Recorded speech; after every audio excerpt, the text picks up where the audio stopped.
안녕하십니까? 오늘은 요한계시록 제13강입니다. 계시록 6장 1절에서 8절의 말씀을 살펴보겠습니다. 우리는 지난 시간에 5장에서 두루마리를 취하시고 그리스도께서는 하늘 보좌에 등극하는 모습을 보았습니다. 그리고 그분께서는 아버지와 함께 이제 공동 통치자로서 온 우주를 다스릴 모든 권위와 권세를 받으셨습니다. 이제 완전한 왕의 자격으로 인봉된 두루마리의 인들을 하나씩 떼실 때에 일련의 사건들이 지상에서 일어납니다. 우리가 이 사건들을 자세히 분석할 때 일곱 인들은 그 자체가 사건들은 아니고 오히려 인을 뗄 때에 수반되는 사건들임을 염두에 두어야 합니다. 계시록 6장에 일곱 인이 떼어지는 장면은 계시록 4장과 5장에 기록된 그리스도의 승천 및 우주 보좌로의 등극으로부터 이 땅에 다시 오실 그리스도의 재림 때까지의 역사적 기간을 망라하고 있음을 시사합니다. 일곱 인들을 개봉할 때 두 개의 생생한 분할이 나타납니다. 무슨 말씀인가 하면 첫 네 인들은 한 부분이고요. 나머지 세 인들은 또 다른 부분을 이루고 있습니다. 첫 네 인들을 뗄 때에 말들이 나타납니다. 요한은 그리스도께서 첫 네 인들을 떼실 때에 네 말들과 함께 그 탄자들이 장면에 등장하는 것을 봅니다. 첫째 인을 개봉하는 것을 우리 살펴보겠습니다. 계시록 6장 1절에서 2절입니다. 내가 보매 어린 양이 일곱 인 중에 하나를 떼시는 그때에 내가 들으니 네 생물 중에 하나가 우레 소리같이 말하되 보라 하기로 내가 보니 흰 말이 있는데 그 탄자가 활을 가졌고 면류관을 받고 나가서 이기고 또 이기려고 하더라라고 기록합니다. 첫째 인을 개봉할 때 요한은 네 생물 중 하나가 우레 같은 소리로 오라 라고 하는 말을 듣습니다. 이 소리는 틀림없이 네 생물 중 사자처럼 생긴 첫째 생물이 말한 것 같습니다. 왜냐하면 우레 같은 소리는 네 생물들의 모습 중에 사자의 소리에 매우 적합하기 때문입니다. 어쨌든 그 음성을 따라서 요한이 보니까 흰 말이 있어요. 그런데 그 흰 말이 있고 그 위에 탄자가 있고 그 탄자는 활을 가졌고 면류관을 받았다라고 기록합니다. 이 말씀들은 이제 요한계시록을 우리가 늘 상징적으로 잘 이해해야 되는 것처럼 상징적인 것들인데요. 어떤 상징인지 한번 보겠습니다. 윌리엄 바클리는 흰 말은 정복자의 상징이라고 주석했습니다. 로마의 장군들은 승리의 개선을 축하하기 위해 흰 말을 타는 관습이 있었습니다. 또 구약에서 이 활은 당신의 백성들의 원수들이 정복되는 것으로 묘사되곤 했습니다.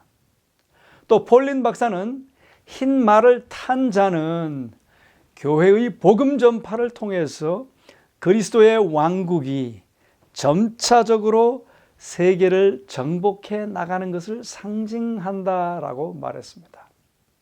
또 레드는 요한계시록에서 흰색은 그리스도와 관련된 혹은 영적 승리와 관련된 어떤 것이다 라고 말했습니다. 또 면류관은 승리자이신 그리스도와 또 승리하고 있는 그분의 백성과 관련하여 자주 사용되었습니다. 십자가상에서 이루신 그리스도의 승리와 하늘 보좌로의 그분의 승리적 등극은 이 땅 위에 성령의 강림을 가능케 하였습니다.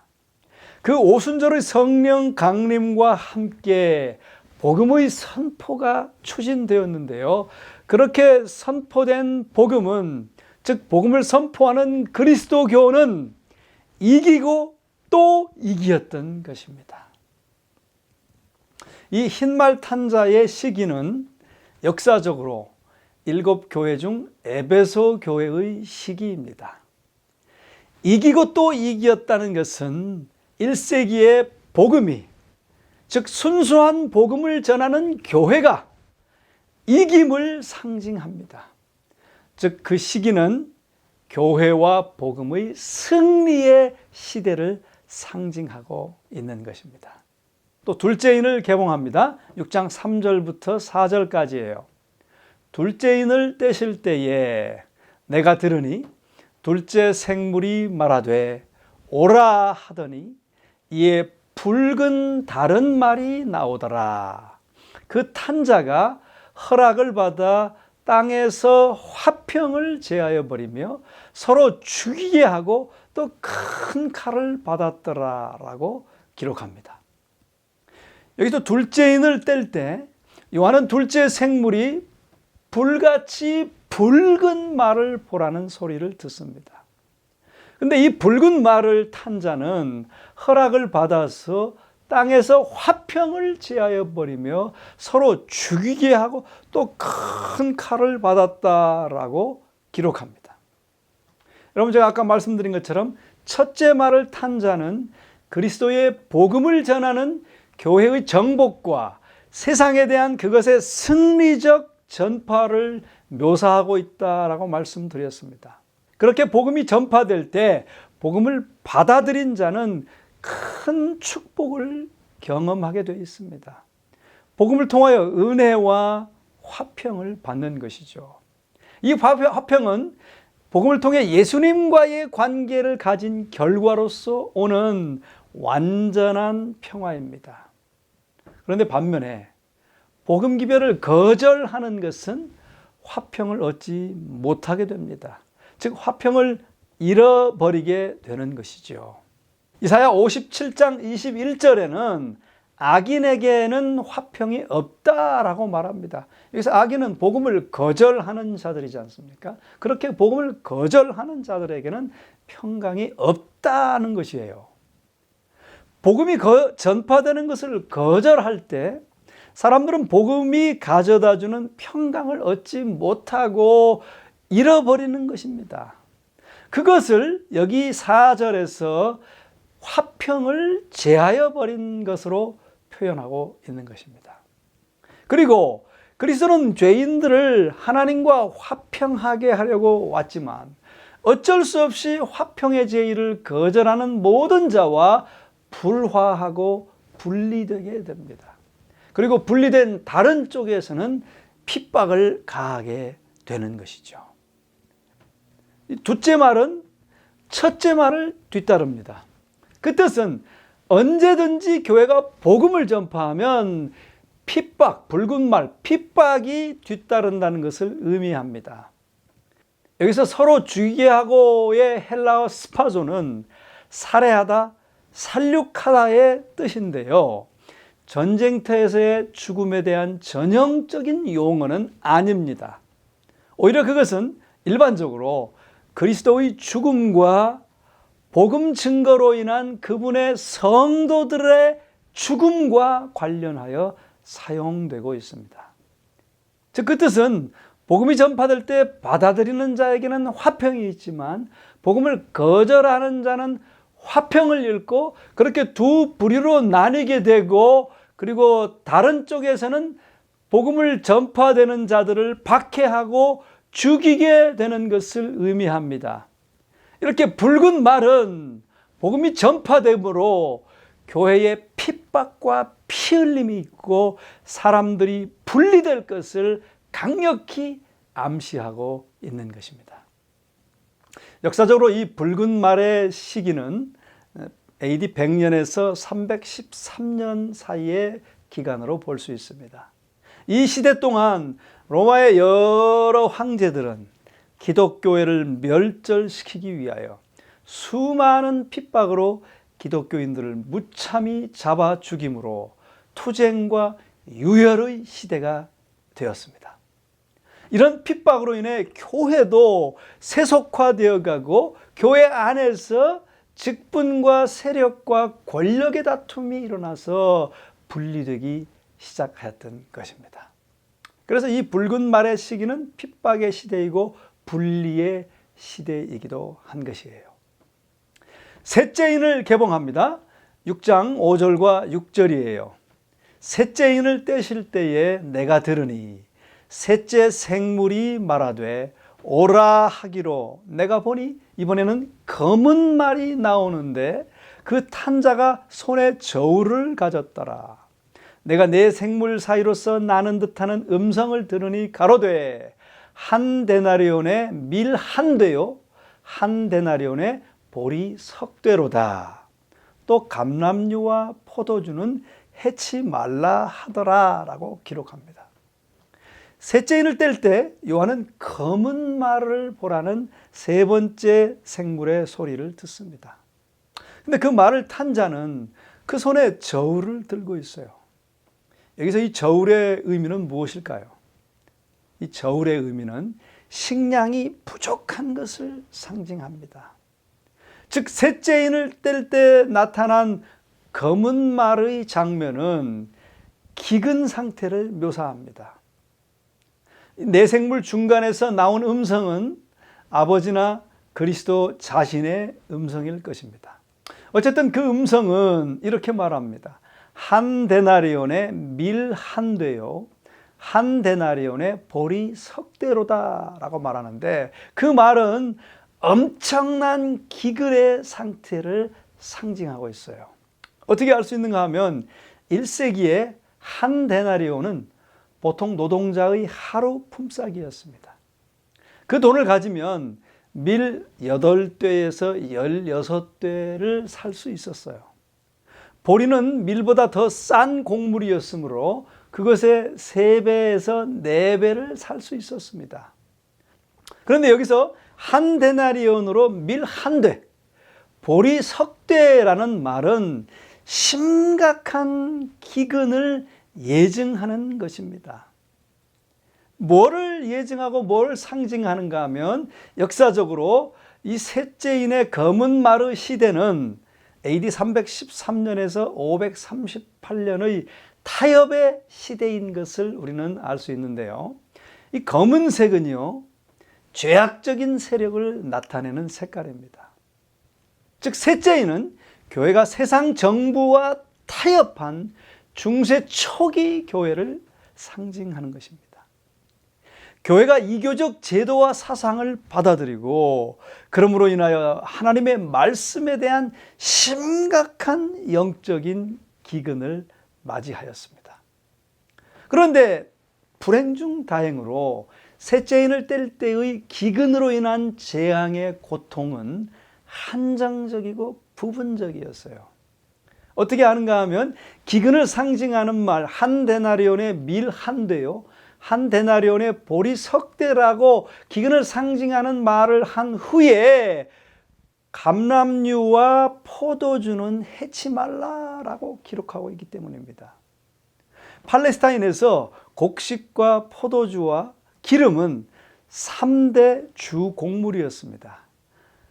그런데 감람류와 포도주가 생산되는 감람나무와 포도나무는 땅에 뿌리가 얕게 묻히는 곡식보다 훨씬 더 깊게 뿌리를 내리기 때문에 이것들은 곡식보다 훨씬 더 가뭄 속에서 용이하게 생존할 수 있었습니다.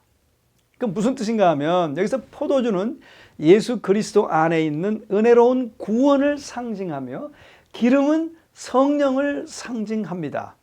즉 그것은 하나님의 말씀의 기근이 세상에서 있을지라도 복음의 기별이 사람의 눈에 숨겨져 있을지라도 성령은 말씀에 깊게 뿌리 박혀 있는 사람이 구원받을 수 있도록 여전히 일하고 계신다는 것을 시사합니다. 타협으로 인한 말씀의 영적 기근 중에도 이 기간 동안 하나님께서는 여전히 성령을 통하여 은혜를 공급하고 계셨습니다. 그래서 그 성령을 통하여 은혜를 공급받은 충성된 증인들이 많이 있었습니다. 자, 네 번째 인으로 갑니다. 네 번째 인은 청황색 말인데요. 6장 7절에서 8절입니다. 넷째 인을 떼실 때에 내가 넷째 생물의 음성을 들으니 가로되 오라 하기로 내가 보매 청황색 말이 나오는데 그 탄자의 이름은 뭐라고요? 사망이니 음부가 그 뒤를 따르더라. 저희가 땅 4분의 1의 권세를 얻어 검과 흉년과 사망과 땅의 짐승으로서 죽이더라 라고 기록하고 있습니다. 여기서 청황색은 원어로는 창백한의 뜻입니다. 영어로는 pale이라고 번역되어 있는데요. 창백한의 뜻이에요. 즉 회색 또는 잿빛 색깔에 가깝습니다. 그것은 죽음의 색깔을 나타냅니다. 이 청황색의 말을 탄 자의 이름은 사망인 것이 바로 그 이유입니다. 그 사망의 뒤를 음부가 뒤따른다라고 성경은 말하고 있습니다. 여기서 이 사망과 음부는 복음을 거절함으로 인한 궁극적인 결과를 나타내는 것을 상징합니다. 그 사망과 음부가 땅 4분의 1의 권세를 얻어 검과 흉년과 사망과 땅의 짐승으로서 죽이더라라고 기록합니다. 이 말씀을 이해하려면 구약을 좀 찾아보셔야 되는데 구약의 여러 곳에서 검과 온역과 짐승들은 하나님의 백성들의 죄의 결과로서 그들 위에 임한 일련의 하나님의 심판들이었습니다.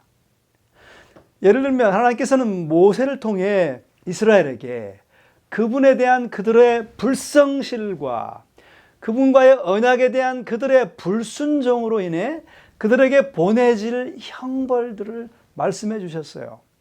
레위기 26장 21절부터 기록되어 있는데요. 이렇게 말합니다. 너희가 나를 거스려 내게 청종치 않을진대 내가 들짐승을 너희 중에 보내리니 그것들이 멸하며 너희 수요를 감속해 할지라. 이스라엘 백성들을 죽여서 사망케 해서 수요를 감속해 한다라는 말이죠. 또 내가 칼을 너희에게로 가져다가 너희의 배약한 원수를 갚을 것이며 너희가 성읍에 모일지라도 너희 중에 전염병을 보내고 너희를 대적의 손에 붙일 것이며 내가 너희 의뢰하는 양식을 끊을 때에 너희가 먹어도 배부르지 아니하리라 라고 기록했습니다. 그 말씀의 요약은 이스라엘 백성들이 하나님과의 언약에 불순종하였기 때문에 4가지 재앙들이 그들에게 닥칠 것인데 그 4가지는 검과 전염병과 기근과 짐승들이었어요. 그 4가지 재앙들이 그들에게 고통과 또 사망을 안겨줄 것을 얘기한 것입니다. 또 에스겔도 비슷한 말을 했는데요. 14장 21절에 보면 주 여호와께서 가라사대 내가 나의 4가지 중한 벌 뭐예요? 곧 칼과 기근과 사나운 짐승과 온역을 예루살렘에 함께 내릴 것이다 라고 선언하였습니다. 그런데 그 벌들은 이스라엘이 멸망하도록 허락된 것은 아니고 회개하도록 허락된 것이었다는 사실입니다. 이 넷째 청황색 말은 연대적으로 538년에서 1517년까지 우리가 적용할 수 있는데요. 그때는 영적 죽음의 시대입니다. 이 4가지 재앙이 이 시대에 역사적으로 잘 성취되었는데요. 이 시기는 교회가 완전히 죽은 것처럼 변질되어 버린 시대입니다. 그 죽은 것처럼 변질된 시대에 4가지 재앙을 교회가 경험하는 것이에요. 첫 번째는 검의 재앙이잖아요. 이것은 무력을 상징하고요. 역사적으로는 그들이 십자군 전쟁을 교회가 일으켰어요. 그래서 많은 사람들을 살상하고 그들도 죽고 그랬습니다. 두 번째는 흉년인데요. 그것은 영적 기근을 상징한다 그랬죠. 이때 당시에 이 기간 가운데 이교의 행습들이 많이 교회에 들어왔습니다. 또 평신도 성경 사용을 금지함으로 엄청난 영적 기근의 재앙을 그들이 교회가 경험하게 된 거예요. 또 사망은 또 전염병을 말씀드렸는데 이 기간 가운데 흑사병이라는 역병이, 즉 패스트가 이 유럽에 쫙 완전히 팬데믹화 되어버려가지고 유럽 인구의 3분의 1인 3천만 명에서 6천만 명이 목숨을 잃었어요. 뭐 세상 사람들도 교회 사람들도 많이 목숨을 잃었습니다. 또 네 번째는 땅의 짐승으로서 사망을 가져온다 그랬는데, 짐승은 세상의 국가나 왕을 상징하지 않습니까? 바로 그것은 로마 교황권을 상징하는데, 이 로마 교황권에서 수백만 명의 사람들을 이 기간에 살해하였습니다. 그런데 불행 중 다행인 것은 이 사망이 땅 4분의 1의 권세만을 얻었다는 기록입니다.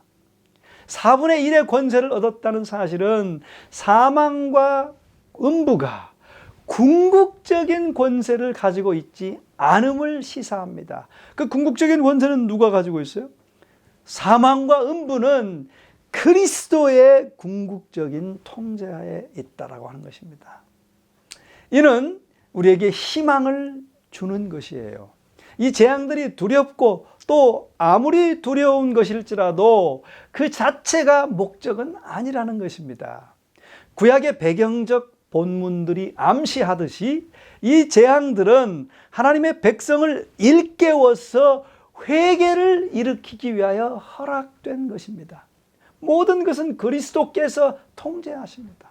사망의 최종 권세들은 예수님의 권세 아래 있습니다. 자, 요약해서 정리해보면 이 네 말과 말탄 자들은, 첫째, 흰 말은 초대교회 복음의 승리의 시대입니다. 즉 이것은 신실한 교회를 통하여 세상의 복음이 승리적으로 전파되고 선포되는 것을 묘사합니다. 두 번째, 붉은 말은 교회가 핍박당하여 피 흘리던 시대를 상징합니다. 세상에 복음이 전파될 때마다 분리가 일어납니다. 어떤 이들은 받아들이고 어떤 이들은 거절합니다. 복음에 대한 반대를 묘사하는 것이에요. 교회가 핍박당하여 피 흘리던 시대를 붉은 말로 상징하였습니다. 셋째는 검은 말, 또 검은 말을 탄 자인데요.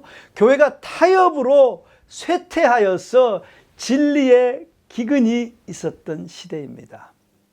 네 번째, 청황색 말과 그 말을 탄 자는 교회가 영적으로 이제 완전히 사망, 죽음에 가깝게 이르렀던 시대입니다. 즉 셋째, 검은 말이 상징하는 진리의 기근의 결과로서 이르러 올 영적 질병과 죽음의 심판들이 있는 시대를 의미하는 것입니다. 자, 이것은 복음에 관한 일반적인 그리고 개인적인 현실들을 묘사해 주기도 합니다. 첫 번째는 흰말의 경험. 복음이 전파되고 사람이 복음을 듣고 받아들일 때는 그리스도와 갖는 밀접한 관계로 인하여 충만한 기쁨과 구원의 즐거움을 경험하고 이기고 또 이기는 삶을 살게 됩니다. 그 다음 붉은 말의 경험은 그렇게 복음을 전파받고 복음의 삶을 살려고 하면 복음에 대한 거절이 있고 또 핍박이 있습니다. 우리의 삶에도 그런 핍박과 거절을 당하는 경험이 있지 않습니까? 또 셋째는 검은 말의 경험을 할 수 있어요.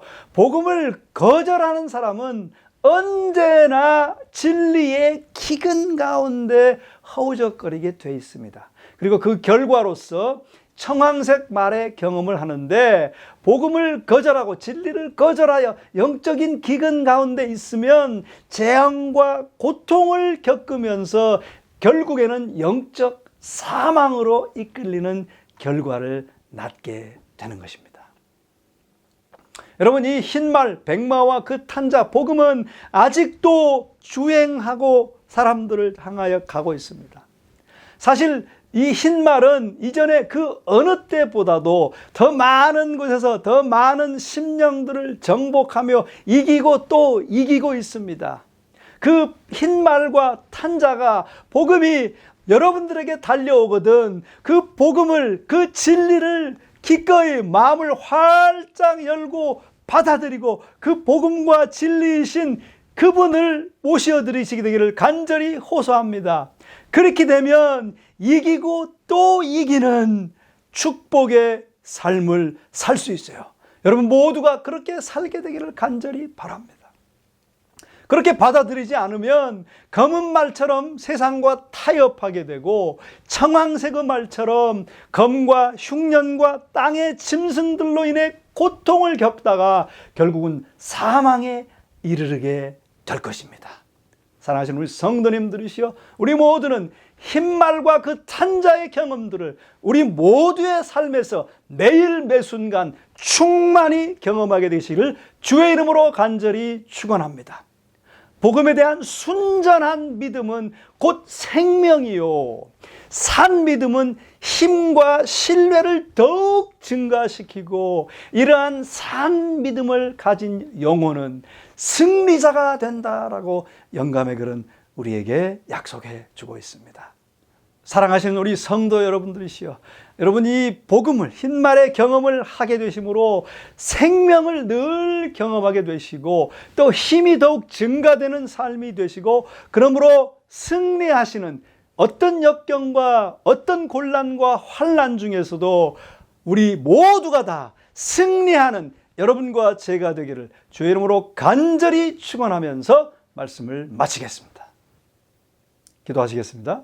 사랑하시는 우리 아버지 하나님, 오늘 이 네 인들을 통하여 다시 한번 복음의 놀라운 비전을 갖게 하시니 감사합니다. 우리 그 복음을 온전히 받아들이고 복음의 주인 되시는 그리스도를 온전히 영접하여 산 생명을 누리게 하시고 우리의 생명력이, 그 힘이 늘 증가하는 삶이 되게 하시며 이기고 또 이기는 승리의 삶이 되도록 축복하여 주시옵소서. 예수님의 이름으로 간절히 축원하옵나이다. 아멘.